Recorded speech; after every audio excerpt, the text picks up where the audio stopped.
Hello everyone, Mr. Happy here, and welcome to Mondays with Mr. Happy, aka Mr. Happy Mondays, the weekly Q&A show where you ask me questions and Dwayne and I do our best to answer them. So normally I have the little videos under the stream, but this last week I really didn't make a whole lot of videos, or like next to none, and I had a ton of issues trying to upload my count-up playthroughs from Twitch over to YouTube. Part 6 and 7, which are the two final parts of Final Fantasy 2, will hopefully be out tomorrow, but I'm not going to do the whole thing at the bottom where I have all the different videos this week because it's just not worth it. I'm currently on Final Fantasy 7. I'm going to make a separate video for Monday to let people know that I'm streaming 7. I streamed it a little bit on Saturday after I finished 6, so I'm kind of towards the I'm towards the end kind of Midgar, but not entirely all the way there. So I'll be making a separate video about that to let people know where I currently am. I have not skipped any games. I have played through 1, 2, 3, 4, 5, and 6 at this point. We'll be starting 7, finishing 7 this week, and finishing 8. And then getting into 8, I should say.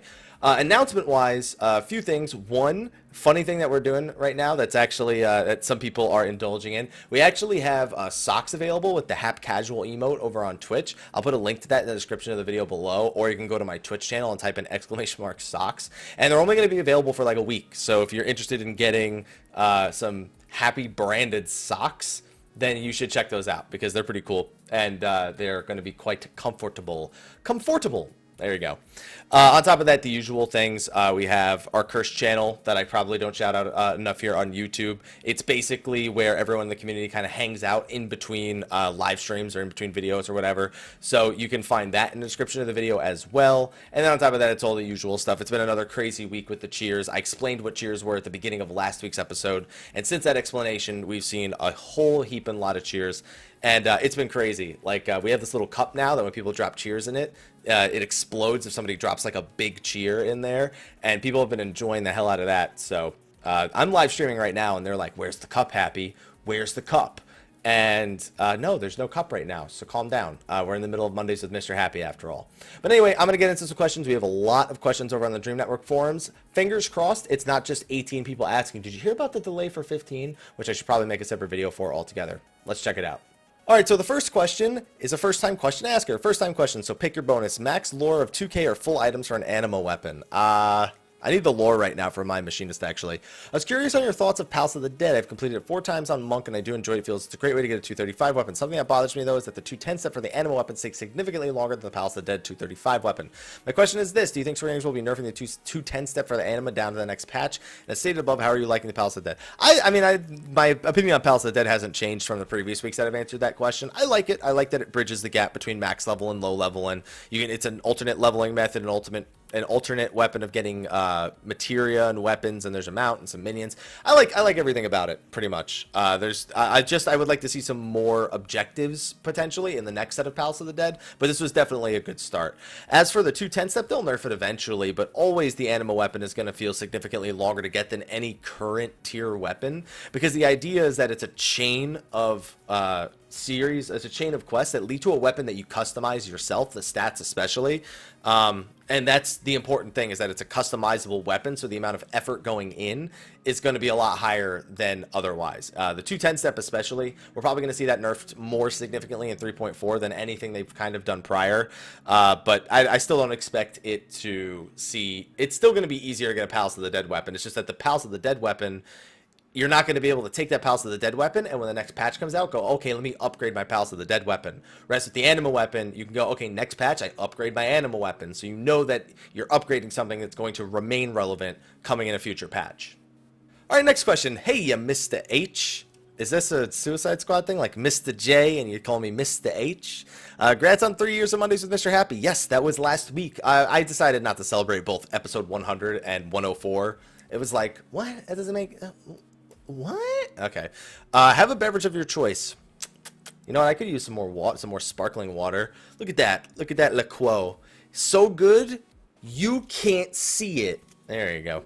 Relatively new viewer, first time asker with 2 quick questions. 1, I've gotten up to the 3.1 in the main story and I'm currently feeling less engaged than I once was. I love the game, but I'm feeling less enjoyment while playing. As more and more of the things I feel are becoming more monotonous. That happens when you do anything, and especially if you binge play, that's bound to happen.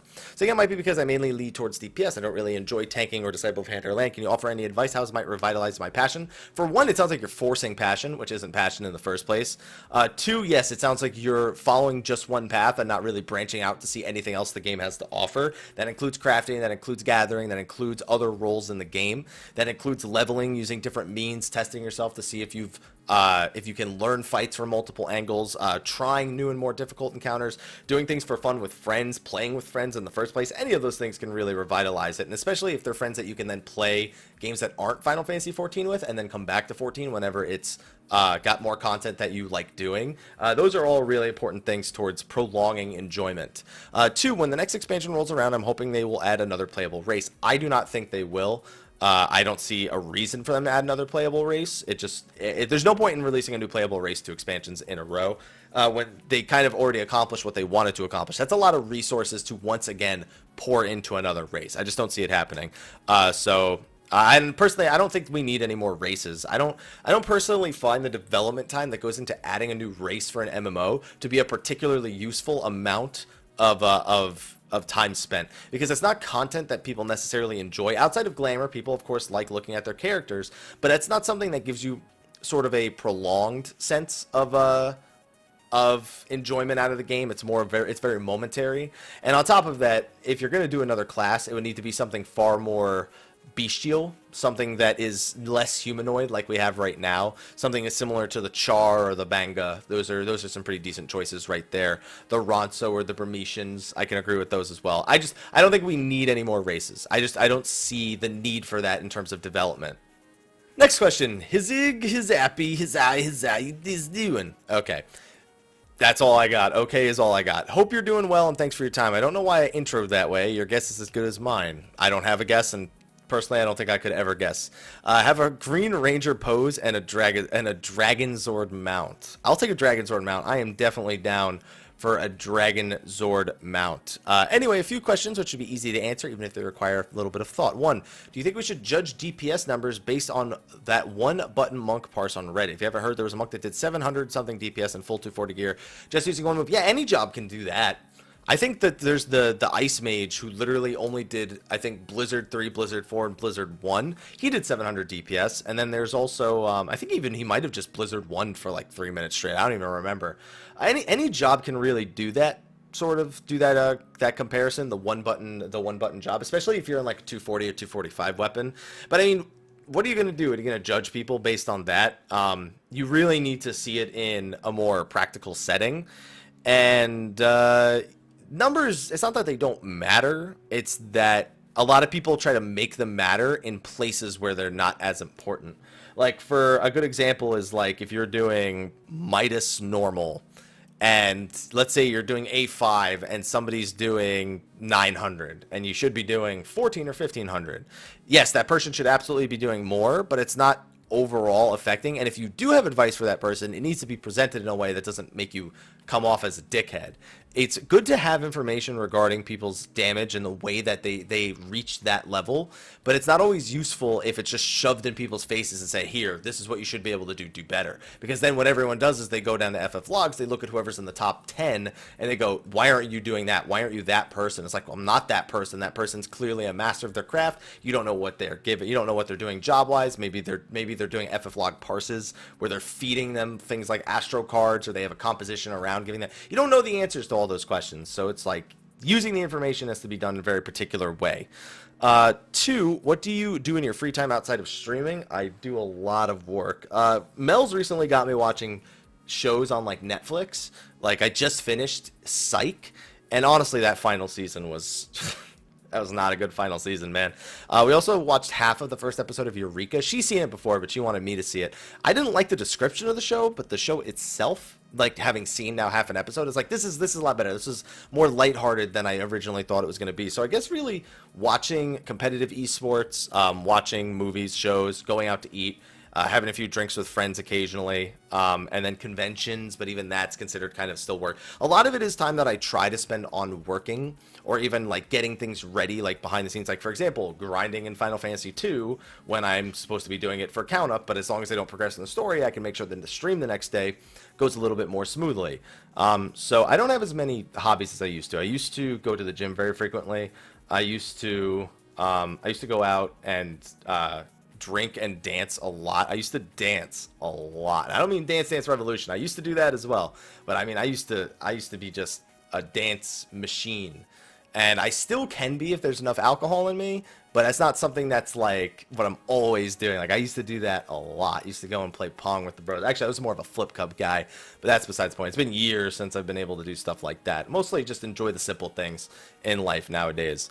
Last, probably most thought-provoking question: what is the time management in your videos? Oh, not good recently. Since count up, I haven't been able to get myself. It's this weird mentality I got myself into where it's like I'm doing count up, and I just love doing count up. Like, it's not that I don't enjoy other things, but while I'm doing other things, I'm like, man, I can't wait to get to this next part in Final Fantasy IV, or man, should I try to get ready for Omega in Final Fantasy V, or man, what's my strategy gonna be, or like I just start thinking about those things ahead of time, like I'm not even doing that. And it just sucks all the like time management out of everything else. It's my fault. There's no one else to blame but me. That's a reason why there were no videos under the stream. It's just because between the upload issues and just that level of time management, that, and also I had to go to Square Enix headquarters on Wednesday, and then Thursday I streamed a little bit extra. Tuesday I did No Man's Sky. Monday night I did No Man's Sky on top of the regular Monday stream with the Count Up cast, which is going to of course be on Monday again. So we have that. On top of that, I've started to try to get back into raiding a little bit more. We're trying to finish up A8. We're on Wing Justice right now. So we're trying to finish that up so that way we can go back to raiding one night a week, which frees up a little bit more time. There's a lot of things that go into it. But there's a lot of when I'm normally doing, and I'm doing things normally, depending on the video, it's anywhere from like a quick, hey, let me just record a thoughts video, to okay, I'm gonna make a video. Like a guide takes usually like 2 hours for like a dungeon, usually like 8 to 12 hours for a raid, sometimes more. So it really depends what kind of video I'm making, but the time management hasn't been great lately, and it's something I need to get back onto. All right, next question. Hey, Mr. Happy, I have a question for you. I'm glad. Have some anime titties. I don't want that. I thought you were going to say anima weapons, and you just like added a Y, and then I saw titties. And I was like, I don't want that. I recently came back to the game and moved to a new server. I want to prepare myself for 4.0. You're way in advance, dude. You still have like just under a year before we're even thinking that's going to come out.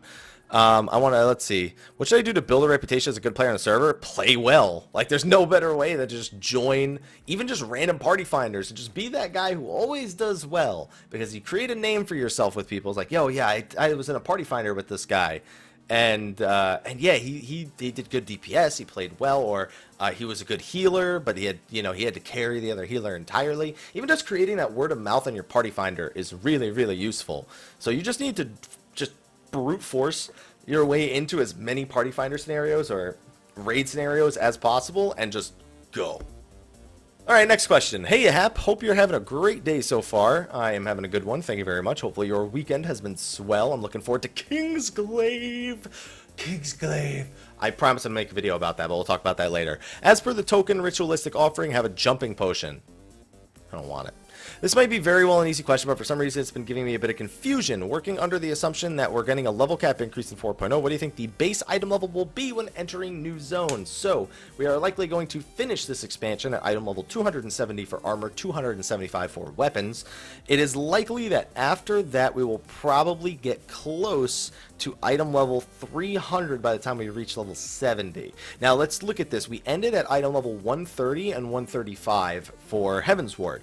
By the time you get to Aetherochemical Research Facility, you've been getting upgrades like 142, 145, 148, and then you can buy like NQ I 150 gear, or I 150 gear from the NPCs there. So it was only about a 20 item level boost. I'm going to assume it's about 10 item levels higher. We end up around item level 300 when we get to the level 70, assuming that's the new level cap. But I anticipate that you'll be kind of expected to be around item level 240 going into like the new zones kind of deal, and I'm sure they'll add like gear to the Heaven's Ward main story stuff in order to help prepare for you eventually. But there's no way to know that precisely, but 200, like 300 when we hit level 70, and like you're probably expected to be about 240-ish by the time you go into the level 60 to 61 areas. All right, next question. Hello, sir. Hello. Not really putting you on the spot with this time with a question. Let's have some nostalgic fun and share favorite Final Fantasy VI stories. I just finished Final Fantasy VI this last week for like the third or fourth time. Mine was for fighting Kefka at the end. Honestly, that's not a very great memory for me because the Tower of Gods and the entire final tower is really fun, but Kefka himself is uber disappointing as like a final boss after you've beaten all of the other bosses leading up to him. Like I said, Tower of Gods perfectly okay. But your story is really that Umaro was the last one standing, and you managed to win with just Umaro just berserk attacking with whatever damage he did. That's pretty fun. Final Fantasy VI, I don't know that I have any specific memories because I've always had just a very straightforward playthrough of 6. I mean, usually like running into the Storm Dragon for the first time, like, oh, I just opened that chest and a dragon flew out. Let me see what happened. Okay. All right, bullshit. Fuck you. And then on top of that, I remember going to the Coliseum for the first time and getting Chupon for just like any rare, random item. And he just immediately snorts me away. And I'm like, asshole. And then, of course, Shadow's story as a whole. I don't want to name any specific points, but really, getting Shadow back. I guess I can mention getting Shadow back, but not what happens later. Getting Shadow back at the end. And guess what? I finally saved Sid. For the first time since I've ever played 6, I saved Sid this last week. I was really disappointed that it did absolutely nothing. It was fucking worthless to save him. Could have just let the old man die and not had to catch so many fast fish, but yay, I guess. All right, next question. Hey, Mr. Happy, have a Moonfire Orchestrion scroll. It's actually pretty good. 2.5 questions for you. Is one of them Charlie Sheen? Hey, last week you mentioned the Final Fantasy VIII junction system. I think that was an amazing setup too. I liked putting Death or Flare in as my offensive ones. What did you like to use then? I don't know. Whatever gave me the most attack power so I could Lionheart down Omega weapon. So it's probably Flare, in all honesty. And what do you think it would be great to add to 14? No. And here's the thing, and I say this about every game that ever allows customization. In a single-player game, allowing customization is great, because even if something is suboptimal, it is entirely about the way someone wants to play a game. In an MMO, it doesn't matter how you want to play the game because you have however many other people relying on your performance. So your entire decision-making process is put under a microscope. And for that, there's no point in really even having a system like that because there's always going to be one thing that's the best, and that's what everyone does. So I'm not always a huge fan of doing things like that. I think it was different than Materia's where the amount you had depended on strength. The big thing that was different about junctioning and Materia is that Materia lowered stats. Like if you had magic Materia, it would lower your strength and your max HP while increasing your MP and your magic and how much damage you actually do. That being said, it was really annoying that if I wanted to use a spell and it was junctioned, I was essentially sapping away my own strength. And for some of the later game spells, that was really, really annoying. So I think that while I like what the junction system wanted to achieve, the draw system as a whole made it far less desirable to me. So I still kind of to this day prefer the Materia system only because it didn't have that issue. But at the same time, I think the junction system could be reworked into something that would be great in, I don't know, a Final Fantasy VIII remake or something. All right, next question. Sup, Haps? Thanks for the answer last week. I don't remember what the question was. This week, you get all the anima items due to the difficult question I have. 2. Is this a continuation from last week's question? Because you just labeled the... Alright, whatever. I'm main tank in a mid-core static, and they have me on Paladin, but because I played Dark Knight on just about everything outside, my raid leader wanted me to try an A6 Savage. What happened was very painful. When we finished for the night, I was able to get to where we were our farthest progression point, but it was difficult to stay alive and do the mechanics. It was that 80% of my focus was on playing the job correctly, which left a loss of focus on mechanics due to the difficulty spike from Paladin to Dark. My question is there any way to fix that, or is it normal for Dark Knights to have more focus on their abilities? I mean, that just comes with practice. Literally, you can't get good at something without practice. That's the bottom line. So if you're being told, hey, raid on this job over and over again. Oh, by the way, now try this other job that you have no experience on. That's going to happen because you don't know where your abilities line up with the fight. After you've done a fight, like with Paladin, it's like, you know, okay, my Sentinel will always be available here. I can always bulwark this attack. I can always make sure to grab this quadrant of things. I can make sure that I pull the mob with this enmity combo and I won't lose aggro. Whereas with Dark Knight, you have to all of a sudden go, well, shit, when do I need Dark Mind? When should I use Shadow Wall? Am I going to have enough MP going from this fight into the next fight to generate enough enmity? Do I need more power slashes? Is it safe to turn off grit? All those things all of a sudden enter question, and until you do the fight enough, you're never going to know. So it's not even that it's normal for Dark Knight, it's normal for switching any job. That's happened to me a lot with Machinist, where it's like, I didn't play Machinist at all, and then my raid group goes, hey, we already have 2 melees. Can you play Machinist? And I was like, fuck yeah, I'll figure it out. And it's still not going great, but I mean, it's doable. Like we're still hitting the breakpoints that we should be breaking with our gear, with our players. It's just a matter of it's still not the performance I want it to be, and it's pretty much where you're standing right now with your Dark Knight. So that's basically practice. If you don't practice, you don't get better at it. That's the bottom line. Next question. Hey, Haps, first time post. I see. It's sometimes there are people who, like, I see them on, like, Twitch a lot, and then they first time post over on the forums. I'm like, really? That's a first time poster? Okay. First time poster, I have a remake of 6 that has the same leveling system as 2, but the graphics of 15. Okay, listen, the graphics of 15, great, but fuck you for making it the same leveling system as 2. You are a sadistic bastard. What's an opener for Bard Machinist? First, that's a loaded question, dude. My number 1 recommendation, Google Creator. Creator Bard, Creator Machinist. That is the number 1 resource you're going to find regarding those. And will the next raid tier be gated by anything? You'll have to beat Alexander, the final Alexander tier on normal, which in order to fight that on normal, you have to do Midas normal, which means you have to do Gordius normal. But you don't need Gordius Savage, you won't need Midas Savage. You'll just need all the normal mode story done for Alexander.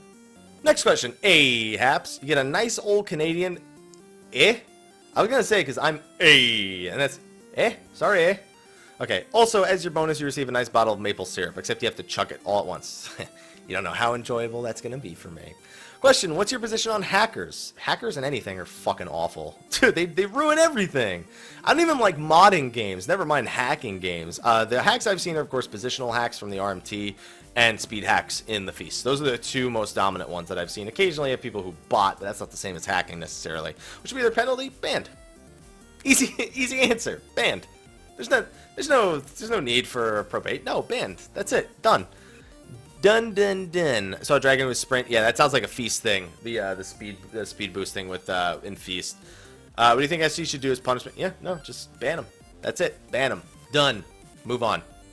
Alright, next question. Hey, Haps, how you doing? I'm doing alright. I have asked questions before. 1 question, apparently. So here's a 10-minute clear of the expert roulette. I could use that. I've been playing Destiny since launch, and while I know your thoughts about the game, I was curious if you're going to rejoin Guardian ranks in Destiny 2. Yeah, because there's so many things wrong with Destiny. Here's the thing. Destiny 1, my way of looking at it is, yes, the DLCs like made things better, but there's no way I'm going to spend more money on that game after the amount of money I spent initially for the game and I wasn't satisfied with it. I'm not going to then spend more money to justify my first purchase. You know what I mean? Like, oh, you know, hey, I bought this. It works. It barely works. But hey, if you spend this extra $100 and something to make it better, then it'll be really playable again. And it's like, yeah, I'm gonna pass on that. That being said, Destiny 2, I would like to see. I would like to purchase just to see, because at that point for me it's a new game, it's a new experience. My first purchase only helps influence what my expectations are going in, and I'm not buying something to fix the first game that I bought. So I'll be buying Destiny 2, yeah. All right, next question. Hey, Haps, how you doing? I'm doing alright. Hopefully you're doing alright. This is my second question, so no bonus, but there's a standard reward, so I have an I-250 piece with a freely customizable stats for 3.4. Can I make it a weapon, please? A weapon would be fantastic. I know I could get a better weapon eventually, but I get better at anything eventually, so I'll take a weapon. So my question, I'm currently playing on Zodiark, a relatively small server as far as I'm aware, but I met lots of friendly people here, including a static that perfectly fits my derpiness. Or I'm planning ahead for the case that this might eventually fall apart. Part of that would be maybe changing the server, and since I really want to raid, Gilgamesh would come to mind. However, as a fact I play on Zodiark might give away I live in Europe. So at an American evening time, which I would consider standard raid times, it's in the middle of the night for me, so I can't raid those times. How am I out to finding a static on Gilgamesh that raids at European evening? I have no idea. I don't look at people's raid times other than my own, so I have not the slightest of clues. That being said, there are plenty of EU servers, so I don't understand why you feel the need specifically to go to Gilgamesh when there are European servers that have raid groups. So I'm not very akin to them because they've changed. Like, it's changed which ones are the right ones to go to. Most people, I think, usually tell me to go Odin. I used to be Phoenix. People told me a lot, but people have told me not to go to Phoenix anymore. So I think it was Odin that people recommended. But yeah, look at the European servers. Ask around about the European servers. I don't know why you would want to go to Gilgamesh when there are European servers that could fit your raid times probably the way that you need them to. All right, next question. Hey, have a nice third strike. I mean anniversary for your Q&A series. Interesting. I'm still in the mood to ask single questions, so I might ask that before. Sorry if that's the case. How do you feel about 24-hour no duty finder? How do you feel about a 24-hour no duty finder penalty for immediately leaving the party after entering dungeon boss the duty finder? Oh, you're saying that you can't enter the duty finder. Okay. I mean, one time, no. After 3 times, maybe. But after 1 time, no. That's too severe. That's something that you, and even then 24 hours, no, I'd probably do like 6 as opposed to 1 hour, because 1 hour is just like, who gives a shit about 1 hour, right? Like people just don't care about that. So definitely longer than an hour, but not 24 hours. That's way too crazy. All right, next question. Hello. So a bit of background. I played the game just over a year ago, and it was a 1-4, and SOs were the grind. Most of the content was running those types of instants and participating in fates. However, since I've returned, I've noticed there are hardly anyone grinding fates. I was super surprised to walk past Camp Blue Fog and not see a single person doing them. Also, I noticed that's something I didn't think was possible. I'm currently leveling a ninja on another server, and the level of play and player skill throughout my journey while participating is severely lacking. Remember people that have most jobs at 60. I'm not going to try hard or anything, and healer spamming AoEs just to be a single combo button mashing. So the question are fates dead? Fates are less common now because dungeon grinding, Palace of the Dead, lead quest, power leveling are all a lot more prominent now. People do fates for like events or like animas and whatnot, but people don't go crazy for fates unless you're on like a super populated server like Gilgamesh. 2, isn't the content we have now more or less the exact same thing we had a year ago? Depends on the way that you interpret that, because I always get more excitement about different fights, about different narratives, about different stories regarding different fights. Palace of the Dead is something that's quite different. And the time you were playing, you didn't yet have Diadem. Diadem's getting reworked, so that's quite a bit different. Alexander's still there, but it's not like people spam Alexander as much as they used to because crafting is way more useful now than it used to be. Savage is a slightly higher clear rate nowadays, but it's still quite low, just like Gordius's was. It's definitely nothing compared to the clear rate of what's it called, Binding Coil, which had a much higher clear rate. And then your next question is about Palace of the Dead. So yeah, there's a lot of new things and different ways to approach the game now that break the standards that were out a year ago. And especially when it comes to like tombstone capping, a lot of people I know just don't even bother with expert roulette. They maybe do it if they only have like 30 minutes. But a lot of people either do Palace of the Dead for that, or they do the Aquapolis, which is through treasure maps, or they just get it from whatever anima weapon quest they're working on. They'll just like get it from the dungeons that they're doing or anything like that. So yeah, but I mean, still, its core, it has a core and its core formula that is still there, that is always there, that safe core formula. It's just there's a few things added on top with a few different approaches to the way people actually do things now. And 3, has Palace of the Dead destroys people's abilities to know how to play their class job? No, that's always been that way. It's just a lot more noticeable between levels 50 and 60 because a lot of people had a hard time learning their new jobs post level 50. But yeah, trust me, it's been discussed plenty regarding the player skill, but it's not Palace of the Dead that did that. That's been an issue for quite some time now, where players are less concerned about their overall performance because the ceiling to perform well is a lot higher now. So it just leads to a little bit of a lackadaisical approach when it comes to all of that stuff. On top of that, like I said, because the clear rates aren't as high as Binding Coil, people don't have as much experience in those endgame instances because of the higher difficulty spike of Alexander Savage. So that also then causes people to lack that experience outside of the raid scene, and just leads to probably what you're seeing right now. All right, next question. Hey, Happy, I want to hear your thoughts about something I heard about Ninja. Okay, I main Monk, but Ninja's my off job is playing a lot in Savage. I heard that you should not use Raiton unless you pair it with Kasatsu and or Full Requiem, instead use Fuma. That is a most case scenario, because most people don't have the right latency to use Raiton. Even on the West Coast with Battle Ping, Raiton is something that's like incredibly difficult to use properly.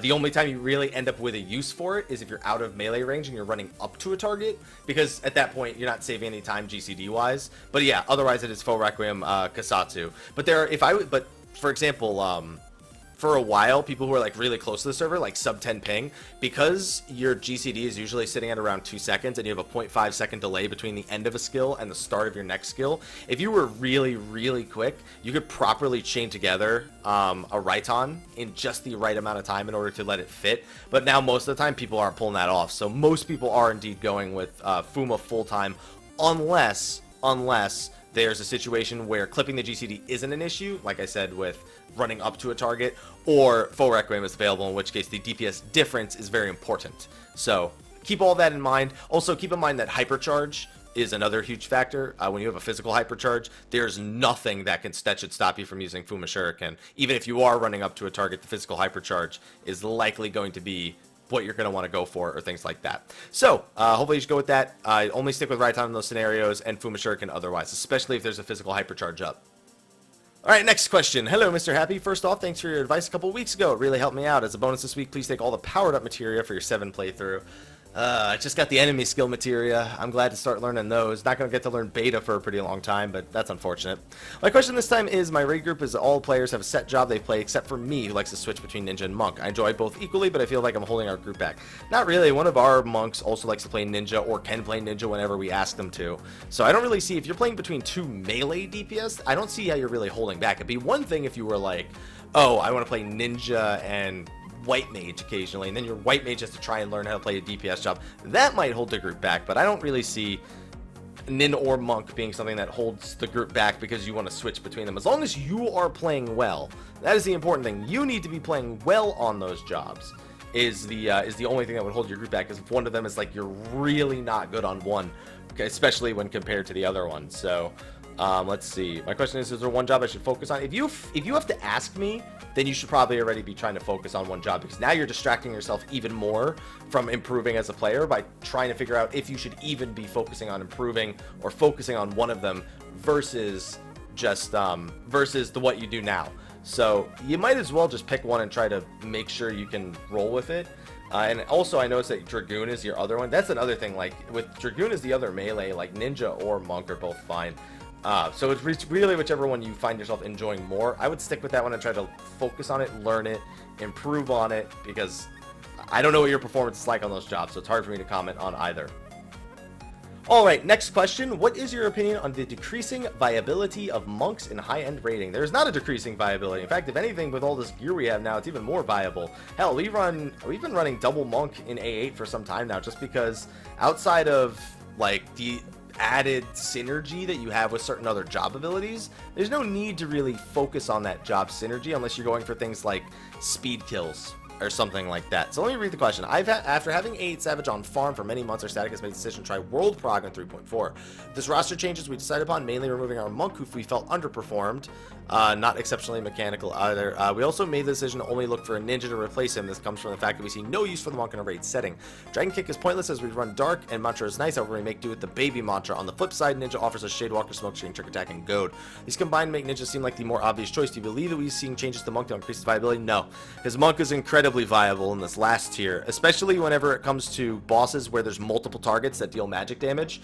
A good example of that was A6 was really the first example where having Dragon Kick on the orbs was very good in the second part, and then on top of that, sometimes the tank having to run out of range for certain mechanics on Vortexer was also something that was possible, depending on how you did the lightning. If you did the lightning correctly, the Dark Knight didn't have to create any range, but also the DPS difference between a good monk and a good ninja is quite high, so you have to value that into your group.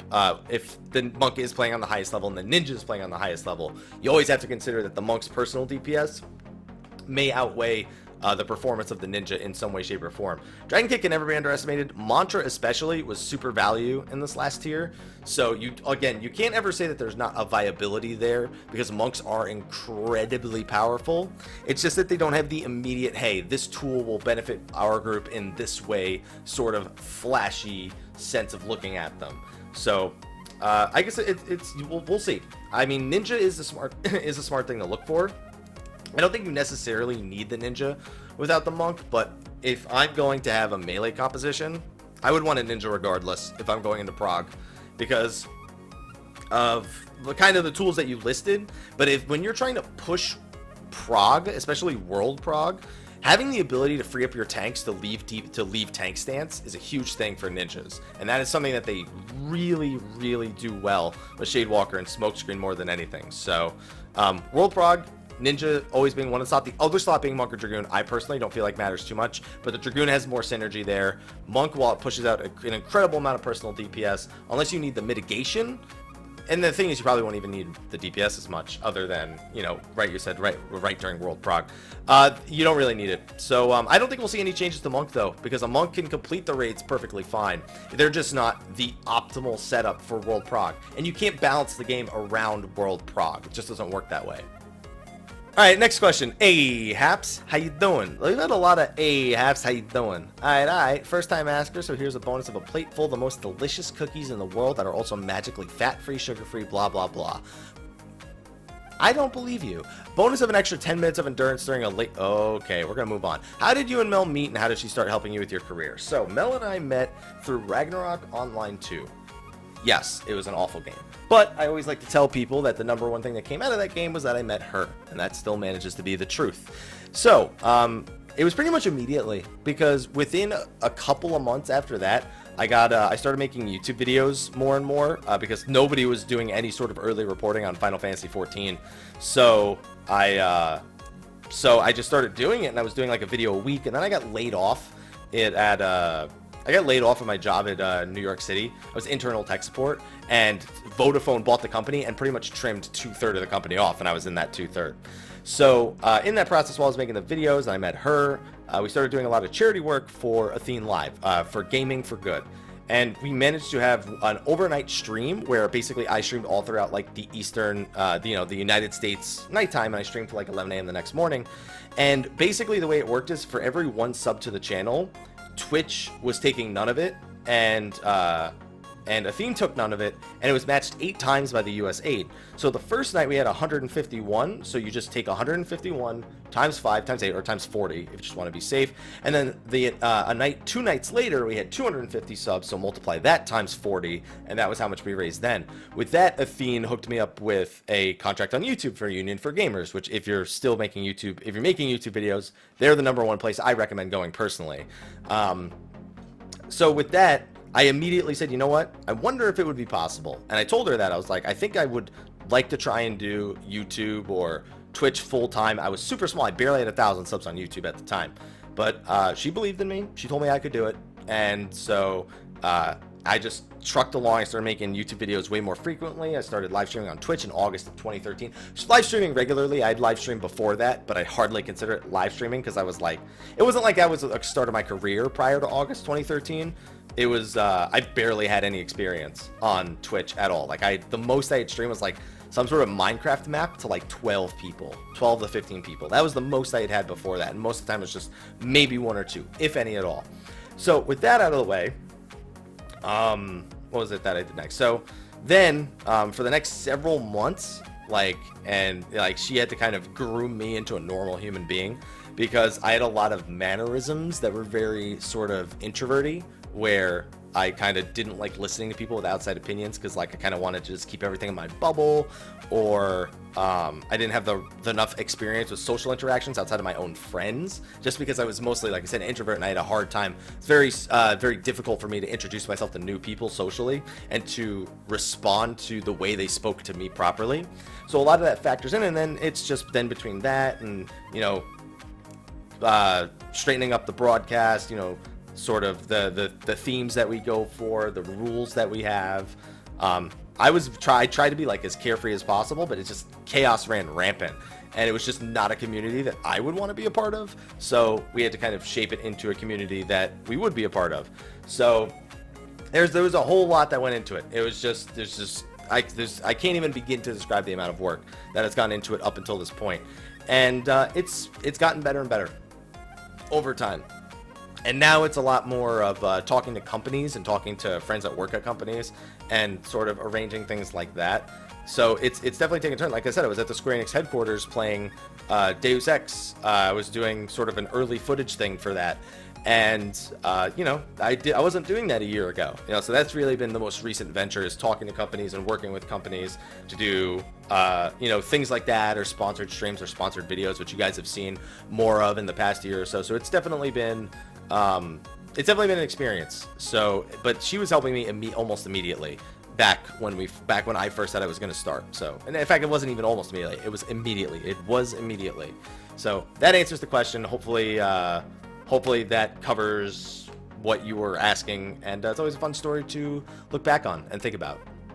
All right, and the final question over on the Dream Network forums. Ayo, Mr. Happy, first-time asker, long-time viewer. However, I'm going to be asking a very serious question today. I really need some input on the situation, and who better to ask than the all-knowing Mr. Haps. Also here, take some seeds for your anima. I know you still need them. 7 of them. 7 of them. Thank you. Anyway, on to the question. So me as a DPS and friend as a tank and our other friend as a healer are all a beast at Nidhogg Extreme. We've all cleared and we all have been clearing regularly, but haven't recently decided that we want to form our own static. My friend the tank has been the leader of it and the recruiter, but here's the problem. He let one person from our casual social free company in that I know aren't up to the standard of skill that you want someone to have for things like Nidhogg, Thornton, etc. Because of their false promises of saying they'll practice and learn because of their I-230 plus gear. Today we attempted to run Nidhogg with the static, and this one person in particular kept dying over and over and over and over again and blaming others, even after saying he studied the fight many times. He used to be healing, but we switched him over to DPS, same results. My friend the tank has just realized his mistake. Thing is, we're all really close to this person. How do I let him know others go easy? I mean, I get asked this question pretty frequently, and I had a feeling from the start of this question that that's what this question was. You literally can't beat around the bush. I mean, there's no matter how nice you try to say this, so no one's gonna like hearing it. So you pretty much just have to sit the guy down and go, hey, listen, we're looking for a new, in this case, I guess DPS or healer, whatever it is that you ended up wanting to have him on as a member of the static, and you go, yeah, we're looking for a new, we feel like we need someone who matches what we're looking for more. But the thing is, then he's gonna ask, hey, so what do you mean what's it you're looking for? Like, what am I not doing right? And you kind of tell him, oh, well, you died this amount of times to the mechanics, and you were blaming other people instead of just accepting personal responsibility. And eventually he's just going to probably flip his shit, and he probably won't like you guys for a little while. So that's the best. Unfortunately, there's no nice way around this. So you can't try to act like there's a nice way around it. You just have to not approach it like an asshole. Like, hey, fuck face, get the fuck out of our static. Don't do that. Don't do that. Approach it like an adult. But no matter what, it's probably going to turn into a shit show. So I wish you the best of luck when it comes to this one, because these are the scenarios that I never like seeing people have to put up with. But that being said, that was the last question over on the Dream Network forums. I'm actually going to grab something to drink real quick, because I know you guys can probably hear my voice getting a little raspy. Actually, I don't even need that. I have these instead. You can't see because they're invisible. So I'm actually going to be taking questions from the Twitch chat at this point, just taking a few of them before we wrap up the video. So those of you over on Twitch, ask away while I suck on this. Giggity.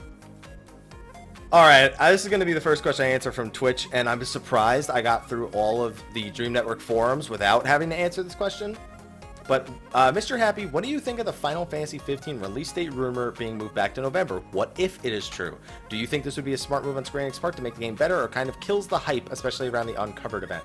So at this point, from what I understand, and I'll have to double check my source, so if I'm wrong, feel free to hold the axe over my head. But it's been proven that the person who made that statement was false, was faking it. There was even a photoshopped image regarding the replacing of the banner for the GameStop ad.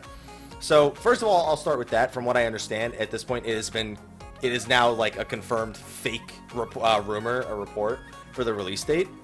But I mean, if I'm wrong, I'm wrong. Whatever. Let's just talk about the question who says, what if it's true? If it is true, World of Final Fantasy gets added to Final Fantasy Count-Up. Honestly, if it was true, it would kill all the hype, but it would make my life a lot easier, for at least for the next couple of months, because Count-Up is immediately leading into TwitchCon, which is the same weekend as Final Fantasy 15, which is probably right around when patch 2.4 drops, which is then right before Fan Festival, which is then right before World of Final Fantasy, which by the time I finish that, I'll probably have a week before I get into Pokemon Sun and Moon. And if it's November 29th, it would only be 10 days after Pokemon Sun and Moon, which is not enough time to enjoy Pokemon Sun and Moon. So I still think that, sorry, I hit my microphone. I still think that I'm sorry, patch 3.4, not 2.4. I still think that the timing would be better if it was actually November 29th. And it's funny because that's actually very close to the when they did the Uncovered event, and it said November 30th, and then they switched it back to September to kind of fake us out. But no, it's going to come out September 30th. I have no doubt about that. So I wouldn't worry about it too much, but if it did happen, that would be my plan. All right, next question. Hey, Mr. Happy, let's see if this can be answered. I have been playing 14 for almost 2 years and I feel a bit burned, which is normal when you do the same thing for 2 years. I know what to do in that case. I've been trying another MMO and I have not been enjoying them. Tried WoW, Terra, and WildStar. Can you name any other MMOs? So, Elder Scrolls Online, Star Wars, the Star Wars MMO. Those are two that really come to mind first and foremost. If I were you, I'd follow the Kickstarter for Chronicles of Illyria. Even if you're not playing it, following the news of an up-and-coming MMO can sometimes be equally as exciting as playing the MMO itself, especially because Chronicles of Illyria, one of the most exciting things that they said, and I don't have the report on me because I'm actually a backer of Chronicles of Illyria, but one of the things that they said in the backing is that they found a new business model for their MMO to exist on that is not anything like the current models that exist out there now. I don't know what the hell that means, but if they've found something new that can cause MMOs, a new business model that MMOs could fall under, I would very much like to see it. Do I think that they think it'll revolutionize it because it feels like that's what they do? No, because you think about it, it's like, really, what business model could you have found that no one else has found that it's going to be this revolutionary thing for MMOs and that you think other MMOs will follow in your track? I don't think that's possible, but I want to see it. I want to see what this idea they have is, because if it's a game changer for MMOs, I don't care. An MMO could suck shit. I will always look at what's good about that MMO that other MMOs could probably learn from. WildStar, for example, one of the ones you named, the level 10 dungeon in WildStar for after it went free to play. Every game should have a dungeon like that. A dungeon that exactly explains the rules of the game while also forcing you to interact with other players so you can see how it works in a group setting. I think every game should have a dungeon like that, like the level 10 WildStar dungeon that is still sometimes moderately challenging, depending on the degree of understanding that the players manage to obtain in that short time. So maybe that's just me, but those are just a few other options that I could definitely give you. Guild Wars 2 is another one, but man, I don't know if I could recommend Guild Wars 2 nowadays. I don't agree with a lot of the decisions they've made. So that's another one, though. You're just looking for other MMOs you could try. Guild Wars 2 is definitely another one. All right, so the next question from the Twitch chat, which I might laugh when I say it because one person who asked the question already, I said, oh, I can't answer that. It's a good question, but I can't answer that because I already answered your question. So somebody else asked the same question and added a kappa onto it. Mr. Happy, if you couldn't be a professional streamer, content creator, what would you want to pursue as a profession? Something in the gaming industry. Ever since I was like 4 or 5 years old, I just knew I wanted to be involved in the gaming industry. I had a really hard time figuring out what that was going to be, because my favorite things were analyzing the game's design itself, giving legitimate feedback about a game, but generally being a little bit lighthearted when it came to my critiques, unless it was like something that was just an abomination. And on top of that, I just loved talking about games like all the time. No matter what it was, where I was, who it was with, I could always talk about video games. Even if it was a game I didn't necessarily play or know all the way, as long as I disclosed that and then say, hey, I didn't play it, it didn't look good, it looked great, I heard great things, something to add into it. What eventually it came down to is when I went to college, I went into game design, and I found myself really enjoying programming, mostly because when you learn programming in college, it's a lot less satisfying than when you just sit at home and program yourself and get something working and something that's applicable too.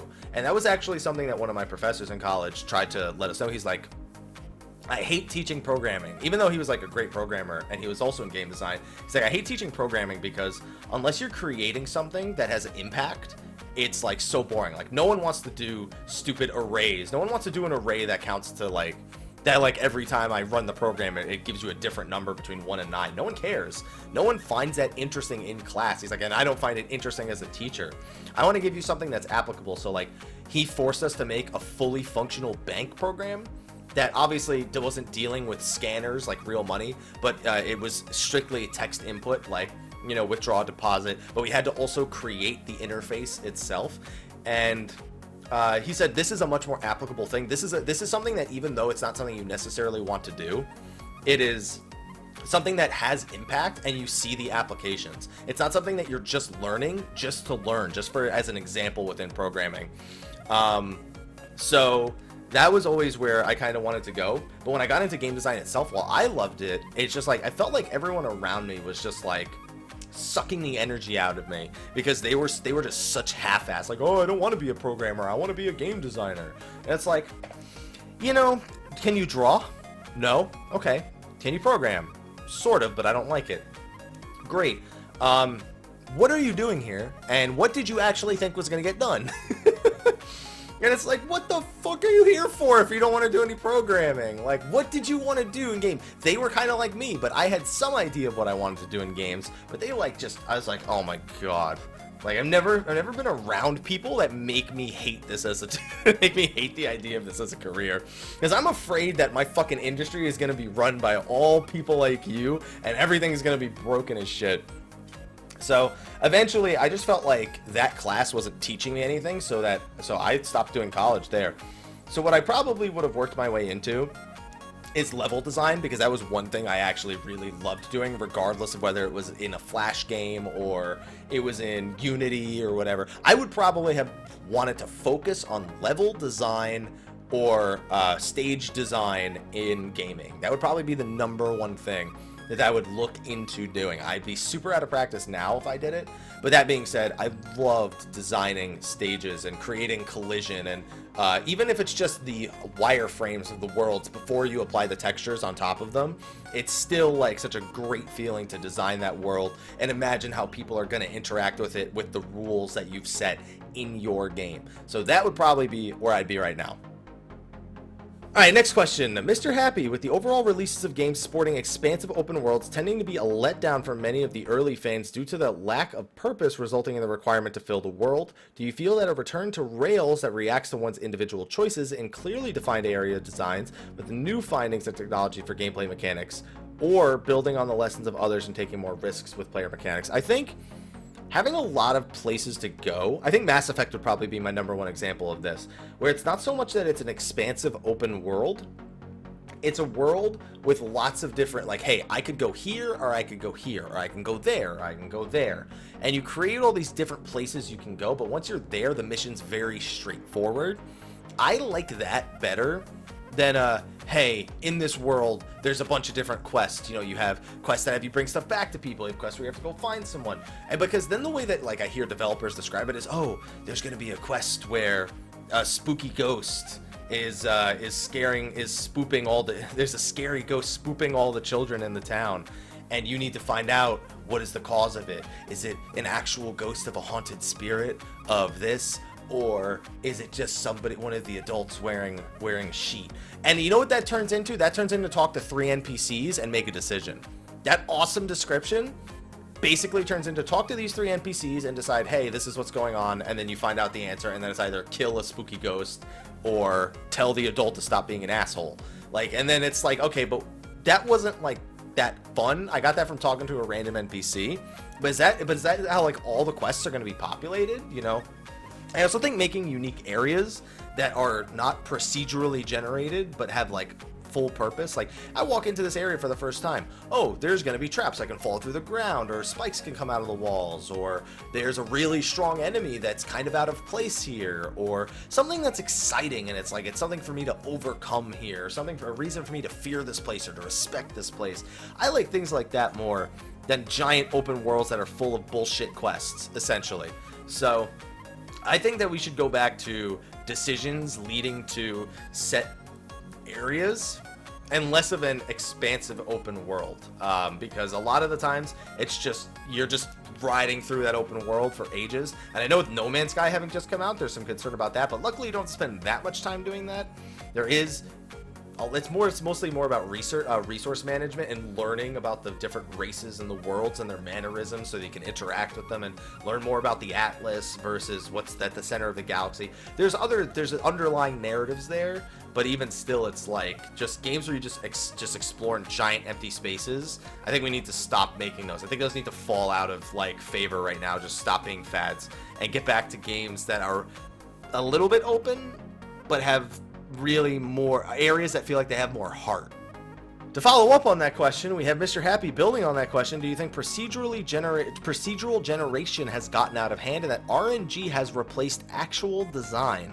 Do you think procedural generation has a place in gaming? Well, the thing is, procedural generation needs to be designed in such a way that your game doesn't break. So even though it's a little bit RNG, it still needs to be designed in such a way that makes it so that it has impact on the game that is reasonable and follows the rules that you've set forth. So it's not entirely RNG, but I do feel like procedural generation kind of lacks impact, except for when you find those like really out of place things that are just like, whoa, what the hell is that? And it's because it was procedurally generated and it had a low chance of being procedurally generated.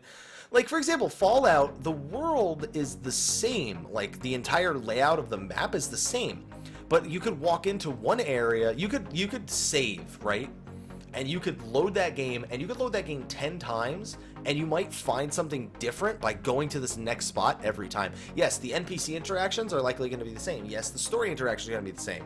But there are things that are procedurally generated there, like what enemies you'll encounter, if there's a special event, if there's some sort of mini side quest there that you're not supposed to find or that you sometimes find but sometimes don't. That's like a little bit of procedural generation that doesn't impact the overarching theme of the world and still feels good. You still feel like there's unique areas that stand out to you in Fallout. So I think that procedural generation is getting a little out of hand, and that companies need to go back to kind of having a plan that isn't, we don't have a plan.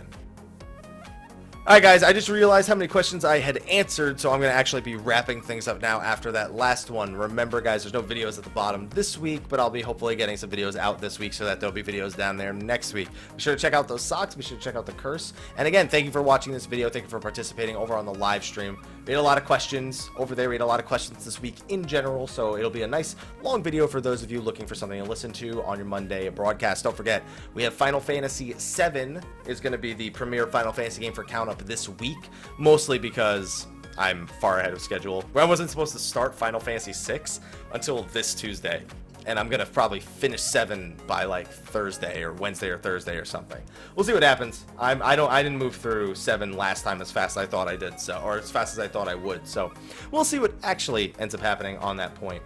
And then also we have Final Fantasy Count Up Cast Monday 1 p.m. Pacific. We're going to be talking about Final Fantasies 4 and 5 this week and our recent experiences with the versions that we've been playing. So I am going to do a wrap up here on the YouTube side of things, and then I'll wrap up separately over on Twitch. Keep that in mind. So thank you those of you watching this over on YouTube. I will see you next week for the next episode of Mondays with Mr. Happy. Remember, you can ask your questions in the description of the YouTube video at the Dream Network forums. There's also an email there if you want to send in video questions for next week as well, so always feel free to have those options open. Anyway, I will see everyone later. Thank you for joining me, and I'll see you guys on YouTube next week. Until then, take care.